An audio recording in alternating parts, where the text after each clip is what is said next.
Hey, Smauglings, what is happening? Sorry for the lack of fully fledged videos lately. I've been making a lot of shorts and experiment with that and had a lot of fun with that. But life has been a little bit busy. I've had some stuff to deal with, but I am sorry about that. But I wanted to make this review here of 28 Years Later, which is directed by Danny Boyle and stars Jodie Comer, Aaron Taylor Johnson, Jack O'Connell, Alfie Williams, and Ray Fiennes. And the premise of this one is that it begins with a scene that is parallel to the events of 28 Days Later during the initial outbreak, where a young boy in the Scottish Highlands sees his entire family get decimated by a zombie attack and he manages to escape, luckily. And then we fast forward to 28 years after the second outbreak, which occurs in 28 weeks later, I believe. And we see this small community in the island of Lindisfarne. I believe that's what it's called. I'm very sorry if I'm butchering that, but I believe that's what it's called. And we follow this man named Jamie and his family, and he's taking his young son on a coming of age ritual on the mainland. And what happens out there changes him for the rest of his life. And we see what happens after that young boy ventures into the wilderness with his dad and what they find out there. So that is the initial premise of this film. I'm obviously not going to go into deep spoilers in this review. I'm not going to spoil the film. I'm just going to talk about the thoughts that I have of this film, and I've just given the initial premise of it. I'm going to give a bit of context for the fact that I am not a massive fan of the zombie genre. I know these are not technically zombies because they're not reanimated corpses. They are just infected people with a rage virus. But I really did like 20 Days Later. I don't love it as much as a lot of people do. And I've rewatched 28 Days Later and 28 Weeks Later over the past week in preparation for 28 Years Later. And 28 Weeks Later is a lot weaker, I think, and it's a victim of the plague that was happening during the mid 2000s, where every film wanted to be the Bourne Supremacy and they tried to do the handheld camera gimmick and they took it in the wrong direction and they use it way too much, and the story is very bland and not very compelling at all. In 28 Weeks Later, it's quite odd because it feels like an incomplete film, I think. So I wasn't a massive fan of that. I don't think it's a terrible film. I just think it's not as good as 28 Days Later. But I was interested in seeing this film. It's a long time after the initial film in the series. It is 23 years later after the initial film in the series. So I was interested to see what Danny Boyle could bring to the series and what life he could ignite in it. And that is the case of that. I'm just going to come straight out with this. I absolutely love this film, and I think it might be my favourite film in the 28 Days Later series, quite honestly. I thought this film was really great, and it's a very good horror film that's very strange and psychedelic and British, and I think that's one of the best things about it, is that it feels very much like a British film. And that's due in large part to Danny Boyle and what he brings to it, and I really love that. And I have to say that I think a big strength of this film and 28 Days Later is the attention to character drama and people dealing with other issues other than the viral outbreak that is happening in the world.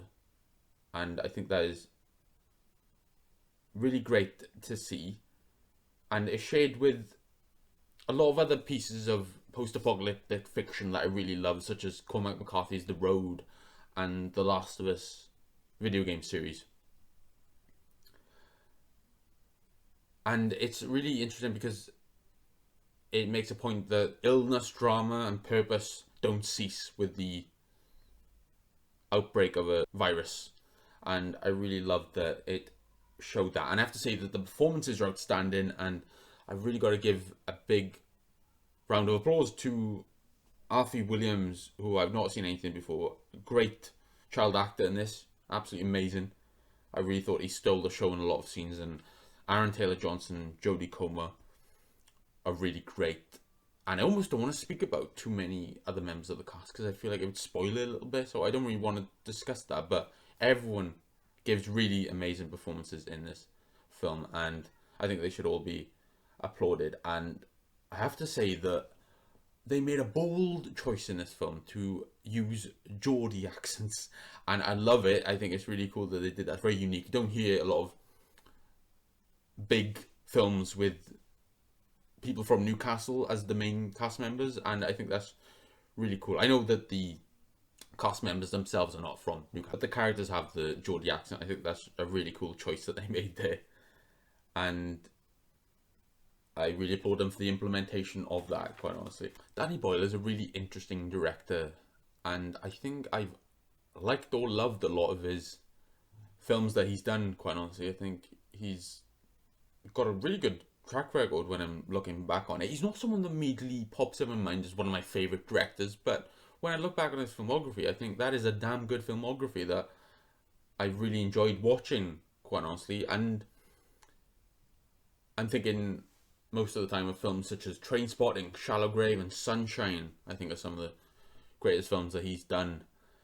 And they always feel quintessentially British with the inclusion of pop anthems, frenetic editing, and the psychedelic imagery that he brings to it. I think he really does do a great job there. And the film was shot primarily on an iPhone, and I think that was a really great choice because it really heightens the intensity of the film. And I'm not someone who's that technically literate, so I'm not sure on the specifics of the technology, but I think it really makes a lot of the colors pop, and it really makes for some amazing shots in the film. And you can almost forget that it's shot on an iPhone because it just looks amazing. And I know the iPhones are probably really advanced right now, but it just looks incredible and very unique. It doesn't look like a lot of other films, and it's really hard to exactly describe why, but really loved the way this film looked,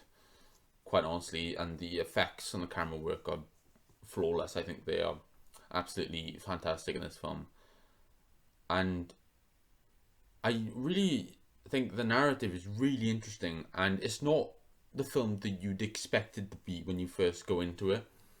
And it takes a lot of twists and turns in the film, and I really love that because it really makes it exciting. You're not sure what to expect all the time, and it's interesting to note that this is the first part of a prospective trilogy, so you're not going to get a complete story in this film. So I think that's important to know before going into it, because I'm not going to spoil anything, but by the time this film ended, I was surprised because it just went so fast, for starters, and it also didn't feel like a complete story. And you could say that's a negative, but it really did satisfy me watching it, and it really makes me eager to see the next film in the series. Although it's not directed by Danny Boyle, it's directed by Nia DaCosta, and that doesn't make me as excited because I wanted to see Danny Boyle continue the story. But very curious to see where it goes nonetheless.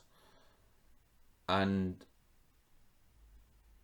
I really love this film. Like I said, I think this is a really great horror film. I'm going to give my verdict of this film. This is a harrowing, weird, thrilling, and emotional journey through rage-riddled Britain. And it has got consistent surprises and strong drama throughout. And I really enjoyed watching this film. I thought it was really engaging and such a great film within the genre. And I'm going to give 28 Years Later a 9 out of 10. Really enjoyed my time with this film, and I recommend everyone go check it out as soon as you're able to, because it is an awesome film, and it is my favourite film in the series, I think, at the minute. I'm going to have to give it some time to digest, but I'm pretty sure this is my favourite film in the series, and that is awesome.